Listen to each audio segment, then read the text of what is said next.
It's very important question. साम स्थिरांक KP व केसी में संबंध स्थापित करना है। ठीक है, तो सबसे पहले एक रिएक्शन को हम यहाँ पे लिखेंगे। ठीक है ना, जो इस प्रकार से है। जब इसका आप आंसर करें तब तो देखिए कैसे इसको हम करेंगे। यहाँ लिखें स्मॉल एन वन है। ठीक है, N1 कैपिटल ए प्लस ऐसे ही स्मॉल N2 कैपिटल बी, और इसमें रिवर्सिबल रिएक्शन लगाना है, उत्क्रमणीय अभिक्रिया का साइन। ठीक है, M1C और प्लस हो जाएगा M2D। ठीक है, ये रिएक्शन।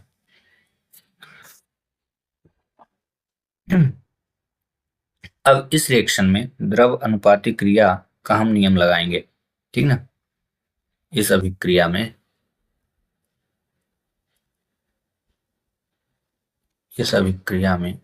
द्रव्य, ठीक है, द्रव्य अनुपाती क्रिया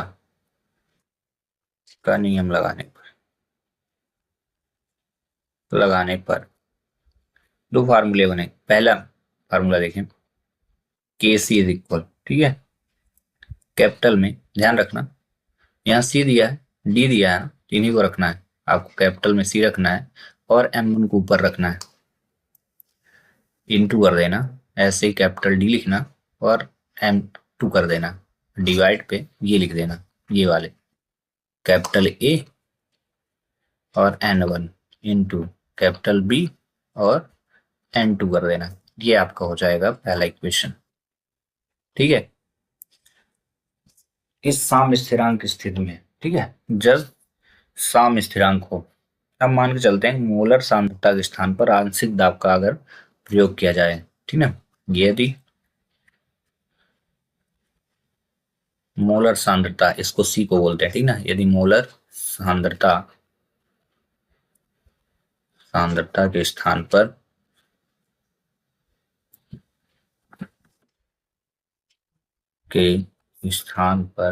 आंशिक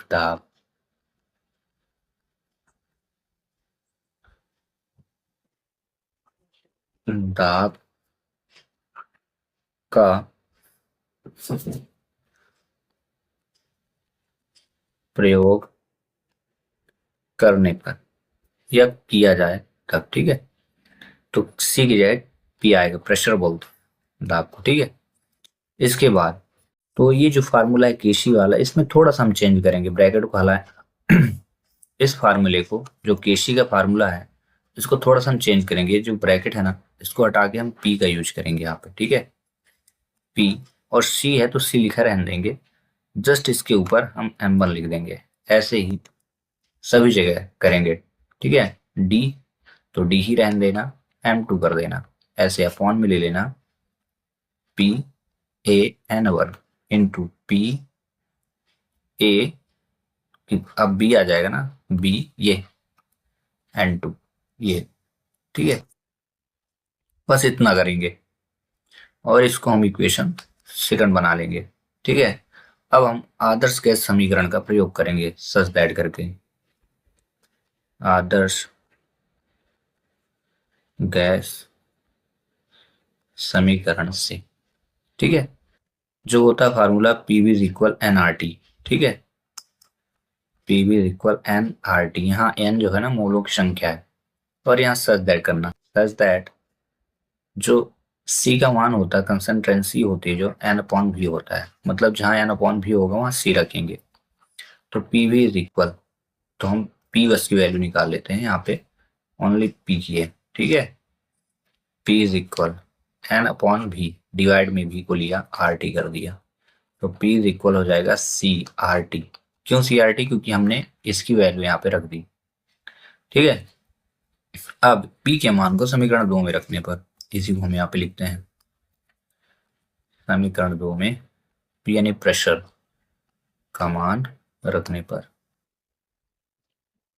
आप रख दो प्यार से, तो जहां जहां P होगा वहां CRT लिखना आपको। ठीक है, CRT। चलिए, KP हुआ, इज इक्वल लिखेंगे कैपिटल सी, ध्यान रखना इस पी की जगह रख रहा हूँ, कैपिटल सी है ये, सी और एम जो है तो उसको रखे रहना, कैपिटल सी आर टी हो जाएगा, ठीक है, कैपिटल सी और एक छोटा सी, ये जो सी है इसको रखा R T, R T bracket close करके एम वन, ठीक है, ऐसे सबके साथ, ठीक है, capital C D capital R T, और इसके बाद क्या हो जाएगा एम टू, ठीक है, और डिवाइड पे प्यार से ऐसे करना, ठीक है, फिर से capital C A R T हो जाएगा, ब्रैकेट क्लोज करके एन वन इंटू, फिर से capital C B R T हो जाएगा, ब्रैकेट क्लोज करके एन टू रख देंगे, ठीक है। इसके बाद ये जो पावर है ना, पावर को इंटू करके हम बाहर निकालेंगे, तो देखना कैसे, कैपिटल के पी, ये सी है ना, सी और सी दिख रहा ना आपको, इसको और इसको एम वन का इंटू यहाँ पे एक बार करेंगे और एक बार आर टी के साथ करेंगे, देखना, ठीक है, कैपिटल सी सी, ठीक है, की पावर एम वन, ठीक है, इंटू कर देंगे आर और टी की पावर एम वन, ठीक है, एक बार ये हो जाएगा ऐसे, और इंटू कर दी ऐसे, यहाँ पे कैपिटल सी डी की power M two into R और टी की पावर एम टू, ये एक बार ये हो जाएगा, ठीक है, ये प्यार से आप ब्रैकेट लगा लेना, ऐसे यहाँ पे भी कैपिटल सी ए की पावर एन वन, एक मिनट इकट्ठा हम ब्रैकेट लगाएं तो ज्यादा अच्छा लगेगा, यहाँ A N one into R और टी की पावर कितनी हो जाएगी एन वन, ये ब्रैकेट एन वन है यहाँ,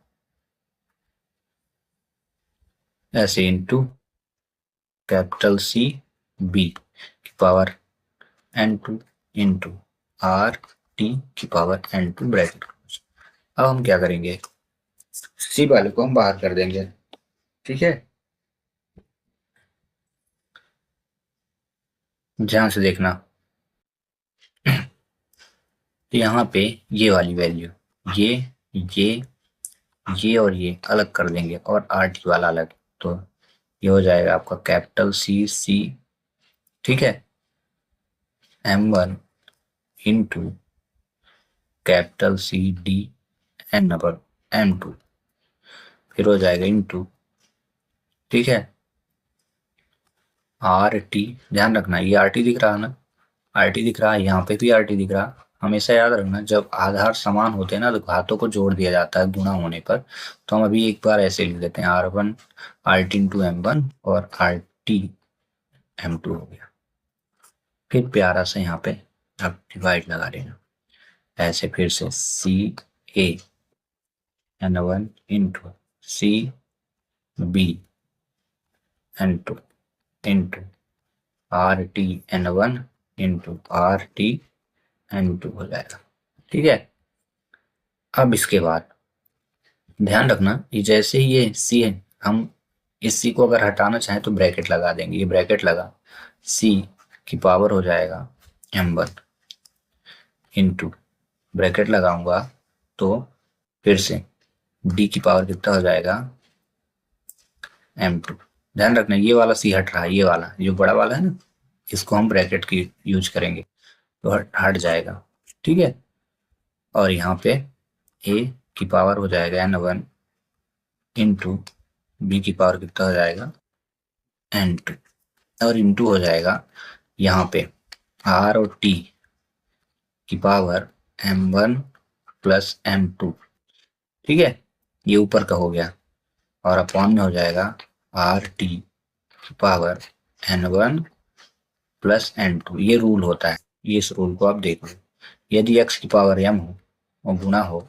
x की पावर n तो x की पावर m प्लस n हो जाता है, ये रूल है, ना जाना बिल्कुल ऊपर, ठीक है, यानी आधार ये जो है ना ये अगर सेम हो तो आपस में घातों को जोड़ देते हैं अगर गुणा का चिन्ह हो, इसलिए मैंने ऐसा किया। अब आपने शुरू में ये सब क्या आ रहा है ध्यान रखना, केपी सॉल्व हो रहा है, इधर सब क्या है केपी आ रहा, ऊपर से आपने देखा सब क्या हो रहा केपी। अब आपने शुरू में देखा होगा, ये देखो केसी की वैल्यू क्या है इस प्रकार, सी की पावर m1 इंटू डी की पावर m2, ए की पावर n1 इंटू बी की पावर n2। तो बस जहां ये दिखे वहां केसी लिख देना है। ये दिख रहा, ये पूरी वैल्यू आपको दिख रही ना, तो यहाँ लिख देंगे हम के और सी, ठीक है। इंटू करेंगे, आर टी लिखेंगे और पावर में लिखेंगे n1 plus m2 bracket close, minus लिख देना n1 प्लस n2, ठीक है। अब ये क्यों हुआ, इसका भी रीजन, यदि x की पावर m और डिवाइड हो x की पावर n तो हो जाता है x की पावर m माइनस n हो जाता है, ये रूल है, ठीक ना। यानी आधार समान हो और भाग का चिन्ह हो तो फिर घाते हो घट जाती हैं। अभी यहाँ जुड़ रहा था क्योंकि इंटू लगा था, ठीक है। यहाँ वही चीज आर टी सेम मिला, लेकिन घाते अलग थी, इनको हमने घटा दिया। फिर इसके बाद आप लिखना के पी इज इक्वल के सी इंटू आर और टी की पावर हो जाएगी, जानते हैं क्या, डेल्टा एन हो जाएगा, डेल्टा एन। उसका भी रीजन यहाँ लिख देता हूँ, क्योंकि डेल्टा एन जो है ना वो m1 plus m2 bracket close minus n1 plus n2 का मान होता है, ठीक है। इसलिए ऐसा हमने लिख दिया, ठीक है। That's enough. यदि मैं मान के चलो कि इस इक्वेशन को मैंने बना लिया, कितने इक्वेशन पहले बने थे, आप ऊपर देख लो 2 तक बने थे, ठीक है। इसको अगर मैं बना दूं इक्वेशन थर्ड, ये एक तो कंडीशन यहीं पे ये प्रूव हो गई, लेकिन इफ यदि यहाँ कर देते हैं, यदि डेल्टा एन इज इक्वल 0, वहां 2 बने थे ना, तीसरे हो गए 0, तब समीकरण 3 से बस के पी इज इक्वल के सी लिखना, आर और टी लिख देना और इसकी पावर 0 रख देना, ठीक है। यदि मैंने कहा, ठीक ना, यदि मोलों की संख्या समान होती है तब इस कंडीशन है, ठीक है। तो यहाँ ध्यान रखना, एक फार्मूला फिर से लगाएंगे, तो एक्स की पावर अगर 0 हो तो 1 आता है, ठीक है। इसीलिए ये हो जाएगा आपका करेक्ट आंसर, के पी इज इक्वल के सी, ठीक है, इंटू हो जाएगा 1, ठीक है।